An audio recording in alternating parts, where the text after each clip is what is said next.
पहिला प्रश्न बघूया. एका वर्गात जेवढे विद्यार्थी आहेत, तेवढीच रक्कम प्रत्येक विद्यार्थ्याने जमा केली.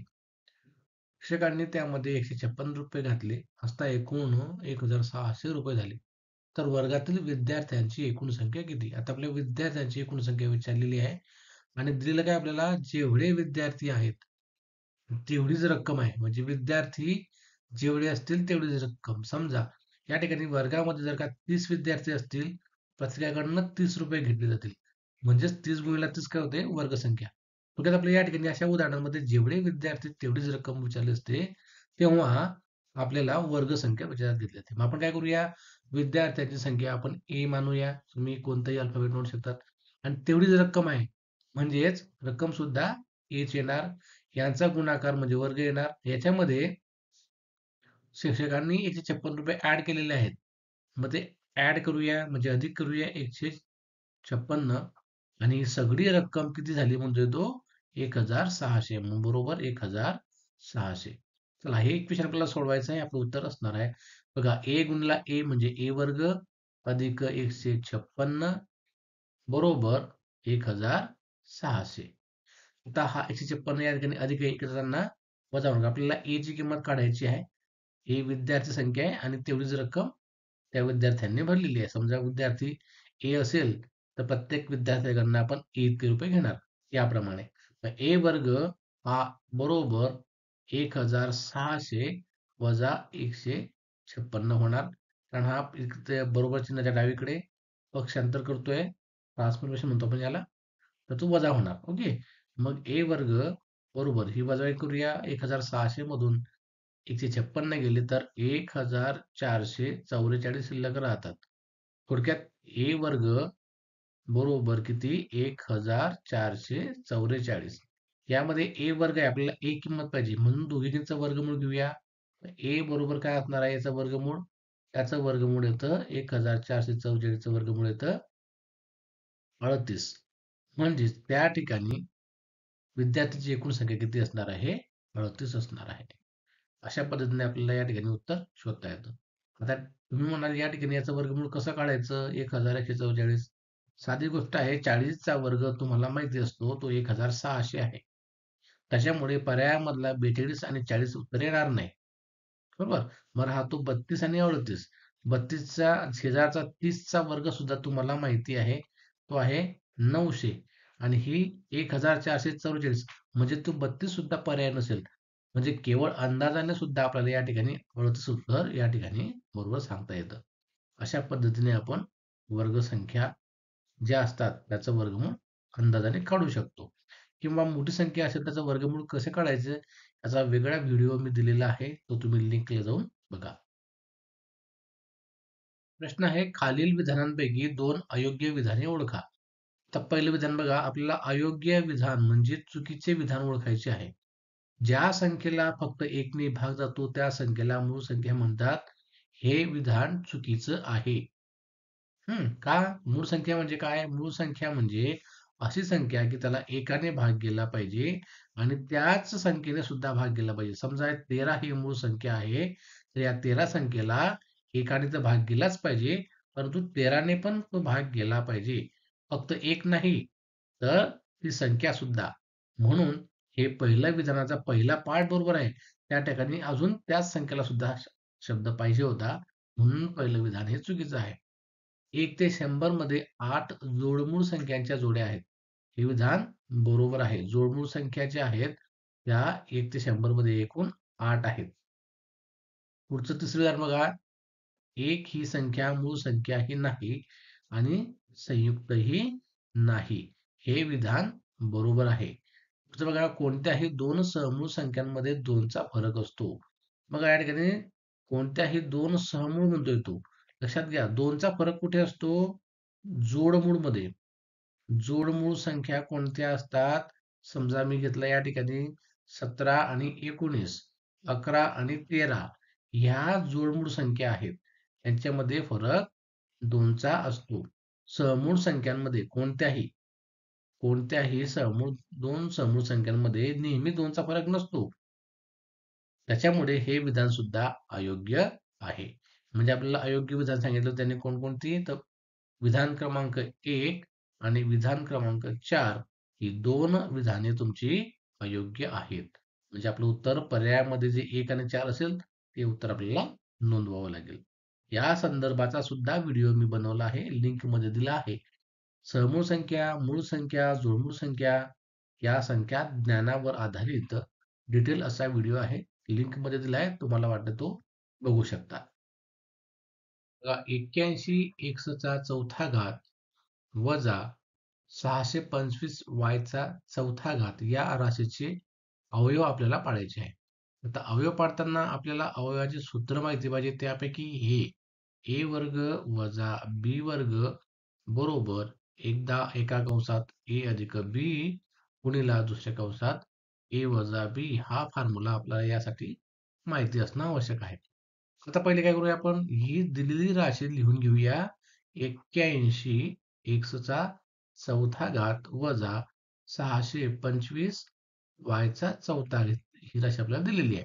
आपण काय करणार या राशीला या सूत्रामध्ये आणण्यासाठी आपण याची अमेंडमेंट किंवा रचना अशी करणार. बघा आपल्याला माहिती आहे 81 चं वर्गमूळ 9 आहे. 9 एक्सचा वर्ग या कंसाचा वर्ग करणार वजा याचं वर्गमूळ आहे 25 25 आणि ह्या वाय वर्गचा आपण करणार परत वर्ग.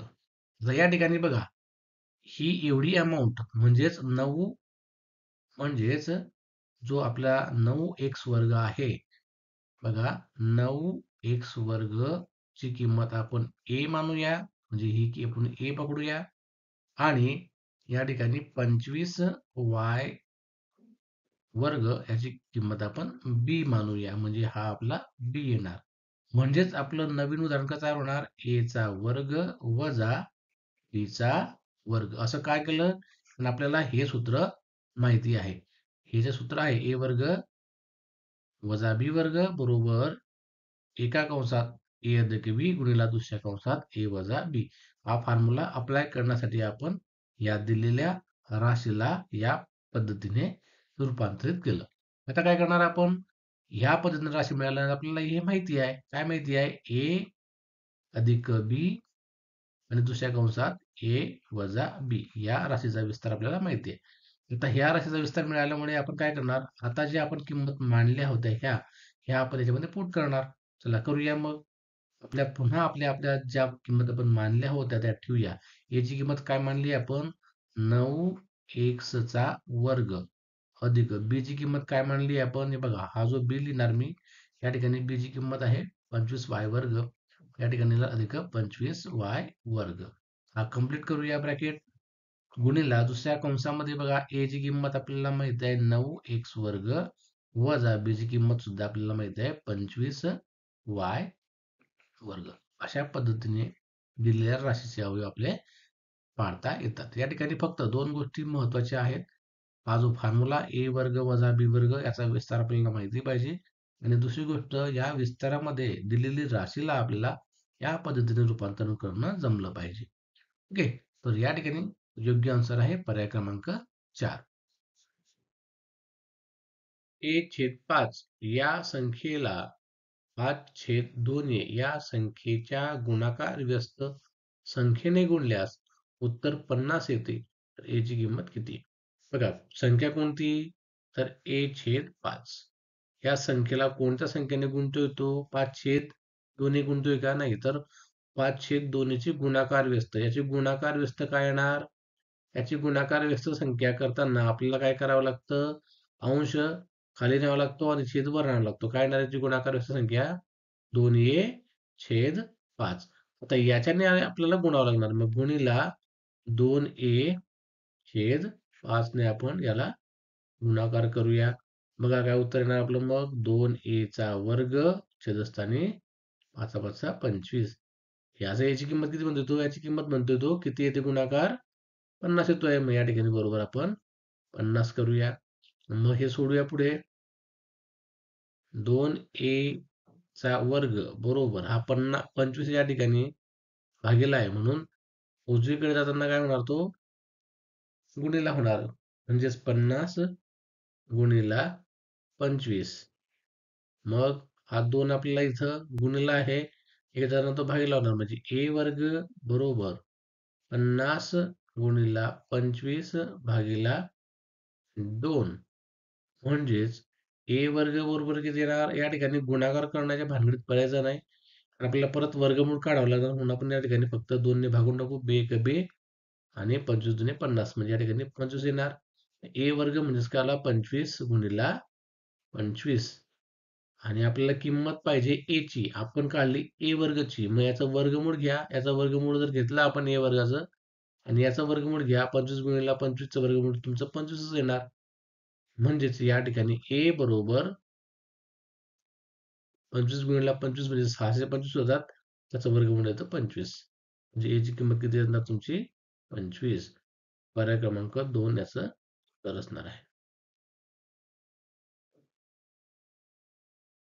जर 6 चा 4 वजा 2 घात गुणिला 6 चा 2 ए वजा 5 घात बरोबर 216 तर ए चा गुणाकार व्यस्त खालीलपैकी कोणता? या ठिकाणी गुणाकार व्यस्त विचारलेला आहे ए चा.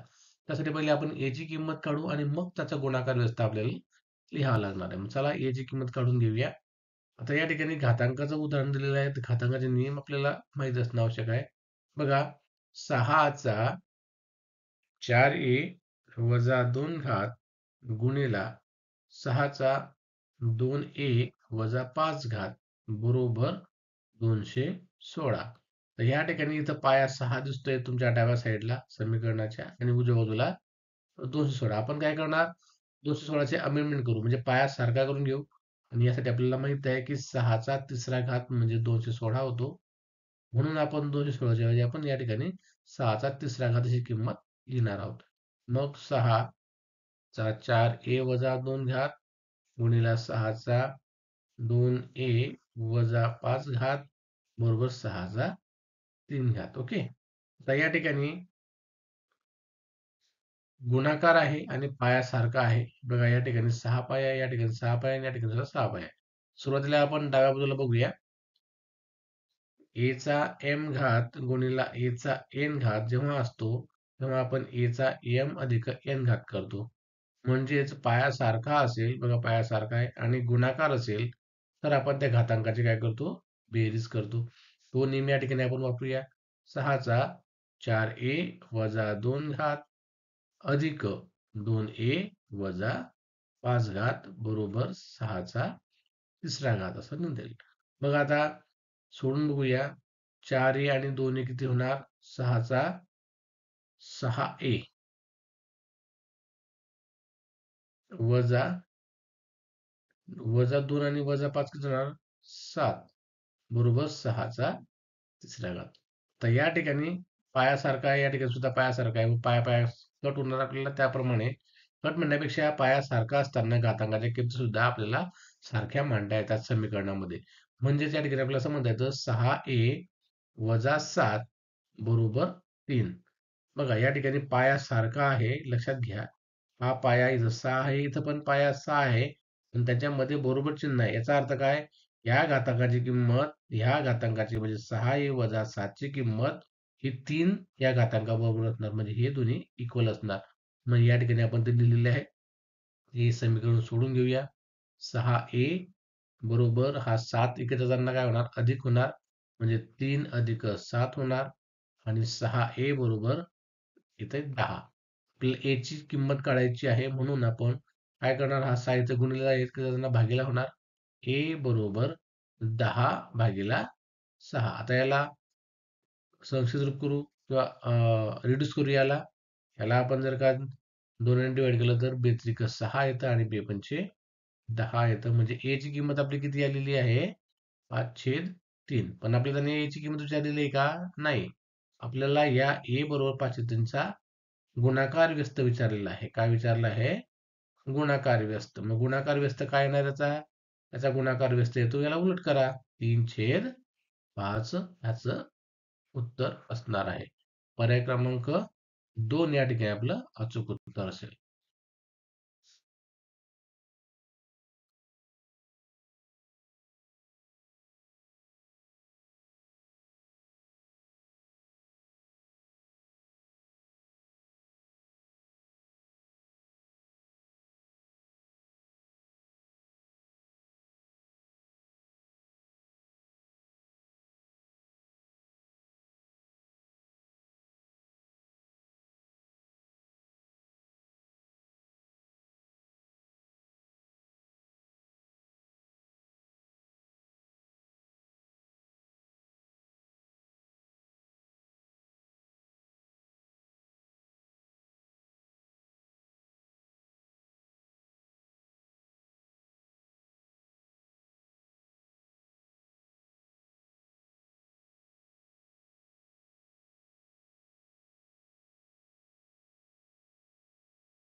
11/5, 15/7, 19/9, 7/3 आणि 5/2 या अपूर्णांकापैकी सर्वात मोठा अपूर्णांक कोणता? आता या ठिकाणी सोपी पद्धत आपल्याला असं करता येईल. दिलेले अपूर्णांक जे आहेत त्याचं आपण दशांश रूपात 2 डेसिमल पर्यंत रूपांतर करूया. बघा 19.9 चं आपण जर का डेसिमल रूपांतर केलं तर 9 9 9 18 होतात आणि 1 उरतो म्हणजे दशांश चिन्ह आणि 1 जर घेतलं तर 9 9 परत 1 उरणार 9 म्हणजे 2.11 याचं उत्तर येतंय. बघा याचं उत्तर येणार 2.11. दुसरा पर्याय बघा कोणता आहे 15/7 मग 7ने 15 बघा 7 दुणे 14 तसं चिन्ह द्या 1 उरलेला आहे नंतर 7 एके 7 3 उरतात बरोबर ना मग झाले 30 7 चोक 21 7 चोक 28 म्हणजेच 2.14 या ठिकाणी तुमचं उत्तर असणार आहे दशांश अपूर्णांकात रूपांतर याची व्हॅल्यू आता बघा 5/2 बघूया 5/2 बेग बे बेदुणे 4 शून्य देऊया 1 उरला झाले बे पंचे 10 2.5 म्हणजे किती असतो 2.50 असतो म्हणजे हा 2 पॉईंट तुमचा 50 झाला आणि चौथा अपूर्णांक बघा 5 5 दुणे 10 दुसरा चिन्ह देऊया 1 उरलेला आहे नंतर मग किती राहते 5 दुणे 10 म्हणजे याचं उत्तर तुमचं 2.2 येतं आता या अपूर्णांक दशांश अपूर्णांकाची तुलना करा 2.11 आहे 2.14 आहे 2.50 आहे आणि 2.20 आहे आता यात मोठा कोणता असणार आहे साहजिकच 2.50 म्हणजेच अपूर्णांक 5/2 हा सर्वात मोठा अपूर्णांक आहे a-7 ही 11ने निशेष भाग जाणारी संख्या असेल तर a-7 च्या पुढील दुसरी 11ने निशेष भाग जाणारी संख्या खालीलपैकी कोणती विद्यार्थी मित्रांनो a-7 ही संख्या 11ने पूर्ण भाग जाणारी संख्या आहे याचा अर्थ a-7 ही संख्या 11च्या पटीमध्ये असायला पाहिजे मग ती कोणती 11 असेल 22 असेल 33 असेल 44 असेल म्हणजे 11च्या पाठीतली कोणती संख्या असेल आपण काय करू a-7 ची किंमत 11 घेऊ मग a-7 बरोबर 11 आली आता -7 तिकडे जाताना अधिक होईल या पद्धतीने आपण a ची किंमत काढून घेऊ मग a हा 7 तिकडे गेल्यानंतर a बरोबर 11 अधिक 7 होणार आणि a ची किंमत आपल्याला मिळते 18 आता आपल्याला माहित आहे तो काय म्हणतो आपण 11 पहिली संख्या घेतलेली आहे पहिली संख्या आपण 11 घेतलेली आहे त्याच्या पुढची दुसरी म्हणजे दुसरी म्हणजे हे येणार नाही त्याच्या पुढील याच्या पुढील ही पहिली येणार आणि दुसरी येणार म्हणजेच 11च्या पुढील दुसरी संख्या कोणती येणार 33 येणार आता आपल्याला a ची किंमत 18 मिळालेली आहे मग पर्यायामध्ये a ची किंमत टाकून उत्तर 33 कुठे येते ते बघूया बघा या ठिकाणी उत्तर येणार नाही कारण 29 जवळ आहे 18 मिळवलं तर जास्त होईल या ठिकाणी सुद्धा जास्त होईल या ठिकाणी करून बघूया a ची किंमत आपल्याला माहित आहे 18 अधिक 15 किती येतात 33 म्हणजे आले की नाही 33 या पद्धतीने आपलं या ठिकाणी उत्तर असणार आहे पर्याय क्रमांक 3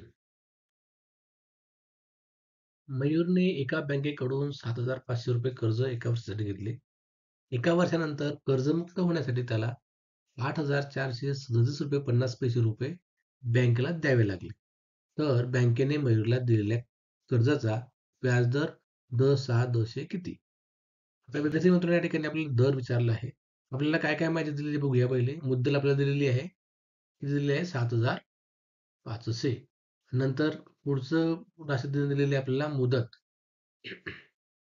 मुदत आपल्याला दिलेली आहे किती आहे ती 1 वर्ष आणि पुढची राशी दिलेली आहे व्याज आता व्याज आपल्याला डायरेक्ट दिलेला नाही आणि या ठिकाणी कर्जमुक्त होण्यासाठी म्हणजे मुद्दल आणि त्यावरील व्याज एवढी टोटल रक्कम त्याला भरावी लागेल ही आहे रास आपल्याला त्याने रास दिलेली आहे डायरेक्ट व्याज दिलेलं नाही पण आपल्याला माहिती आहे रास दिली असेल तर आपल्याला व्याज काढता येतं कसं व्याज बरोबर रास वजा मुद्दल या ठिकाणी रास किती आहे 8,437 रुपये 50 पैसे आणि मुद्दल किती आहे 7,500 मग चला ते करूया व्याज काढूया व्याज बरोबर 8,437 रुपये 50 पैसे वजा 7,500 आणि व्याज आपल्याला मिळतंय 937 रुपये 50 पैसे आपल्याला काय विचारलेलं आहे दर विचारला आहे आपल्याला आता सूत्र मांडूया आपण सरळ व्याजचं सूत्र आपल्याला माहिती आहे सरळ व्याज बरोबर मुद्दल गुणिला दर गुणिला मुदत भागिले 100 असते या सूत्रावरून आपल्याला दराचं मुदतचं आणि मुद्दलचं तिन्हीचे सूत्र बनवता येतात याच्यावरून आपल्याला दराचं सूत्र असं बनवतात बघा, दर बरोबर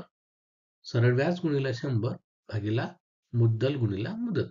ह्या किमती म्हणजे सरळ व्याजाचं जे सूत्र आपण आता या ठिकाणी लिहिलेलं आहे बघा, हे जे सूत्र लिहिलं आहे याच्यावरून आपल्याला दराचं पण सूत्र तयार करता येतं, मुद्दलचं पण सूत्र तयार करता येतं आणि मुदतचं पण सूत्र आपल्याला तयार करता येतं. त्या पद्धतीने सूत्र तयार करून घ्या आणि ते लक्षात ठेवा. दरचं सूत्र आपल्याला मिळालं, सरळ व्याज गुणिले 100 भागीला मुद्दल गुणिले मुदत. चला सरळ आता किमती टाकूया उदाहरण सूत्रामध्ये. बघा, दर बरोबर सरळ व्याज किती आलं आपलं, 937 रुपये 50 पैसे गुणिले 100 आणि मुद्दल किती आहे आपल्याला माहिती आहे, मुद्दल 7500 आणि मुदत 1 वर्ष आहे.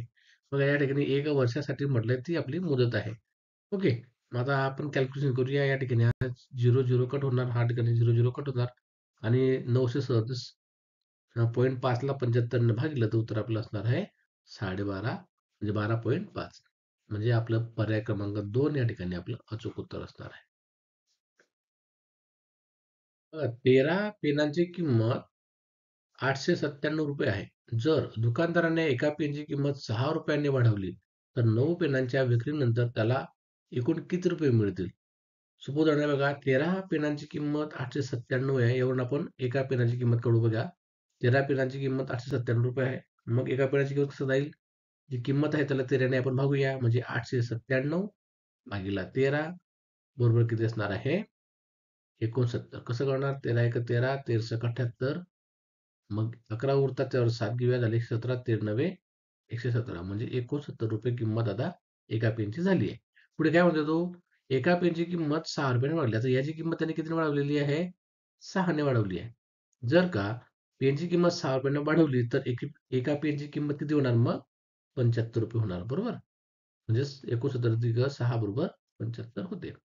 आता त्याला काय करायचंय? 75 रुपये प्रमाणे पुढचे पेन किती विकायचे आहेत? 9 पेन त्याला विकायचे आहेत. मग काय करावं लागेल? बरोबर, 75 गुणिला 9 आपल्याला करावं लागतील. 75 गुणिला 9 होतात आपले 675. किती होतात? 675. अशा पद्धतीने आपल्याला याचं पर्याय क्रमांक 1 हे उत्तर सांगता येतं. आता या ठिकाणी 23.412 वजा 7.29 अधिक 2.347 बरोबर किती, असा प्रश्न विचारलाय. या ठिकाणी आपण काय करूया, पहिले 23.412 हा अधिक आहे आणि 2.347 हा अधिक आहे. यांची बेरीज आधी करून घेऊया. त्याला करूया बेरीज. बेरीज करताना बघा कसं करता आपल्याला, बेरीज मांडताना दशांश चिन्हाखाली दशांश चिन्ह मांडायची आणि त्याच्या डावीकडे जसे अंक आहेत त्याच पद्धतीने अंक या ठिकाणी प्लेस करायचे. कसं? बघा या ठिकाणी दशांश चिन्ह आहे की नाही, दशांश चिन्ह लिहून टाका. या ठिकाणी 3 आणि 23, या ठिकाणी 4 1 2 दशांश खाली चिन्ह आहे बघा, त्याच्या खाली दशांश चिन्ह लिहा. म्हणजे दशांश चिन्हाच्या खाली दशांश चिन्ह बरोबर मांडायचं आहे. आणि आता बघा, दशांश चिन्हाच्या डावीकडे 2 अंक आहेत, 2 अंक लिहा आणि उजवीकडे ज्या क्रमाने आहे तसंच बघा, 3 4 आणि 7 असं या पद्धतीने आपल्याला लिहायचं आहे. चला मग आता एककाची बेरीज करूया. 2 आणि 7 9 होणार, 4 आणि 1 5 होणार, 4 आणि 3 7 होणार. आता दशांश चिन्हाखाली तुमचं बरोबर दशांश चिन्ह तुम्हाला मांडायचं आहे. 3 आणि 2 5 होणार आणि या ठिकाणी 2च्या खाली काही नाही आहे, म्हणून या ठिकाणी आपण 2 असे 2 या ठिकाणी लिहिणार आहोत. उत्तर आपलं बघा आहे, दोन्हीची बेरीज केल्यानंतर उत्तर किती झालं आपलं? 25.759 असं आपलं उत्तर या ठिकाणी आलंय. आणि यातून आपल्याला काय वजा करायचं आहे? वजा 7.29 वजा करायचे आहेत. मग करूया. वजा या ठिकाणी आपण 7.29 वजा करून टाकू. आता या ठिकाणी लिहिताना सुद्धा आपण काय काळजी घेणार? दशांश चिन्ह पहिले त्याच्या खाली मांडा, बरोबर एक्झॅक्ट मांडलं. ओके. आता डावीकडे कोणता अंक आहे? 7. तो बरोबर एककाच्या खाली एकक आला पाहिजे अशा पद्धतीने लिहायचा आहे. नंतर पुढे 2 उजवीकडे आहे आणि नंतर 9 आहे. अशाच पद्धतीने आपल्याला लेखन करायचं आहे. आणि आता बघा, या नावाखाली कोण नाहीये, म्हणजे नावातून काहीच गेलं नाही, तर 9 तसंच येणार. आता 5 9 जात नाही, म्हणून आपण इकडून हातचा घेणार. ओके. हा इथं राहणार 6, इथं झाले तुमचे 15. 15तून 9 गेले की उत्तर येणार 6. नंतर 6तून 2 गेले उत्तर येणार 4. दशांश चिन्हाखाली दशांश चिन्ह तसंच मांडा. आणि आता बघा, 5तून 7 जात नाहीत, म्हणून इकडनं हातचा घेऊया आपण. ते 1 होणार, इथं होणार तुमचे 15. 15 मधून 7 गेले, उत्तर असणार आहे 8.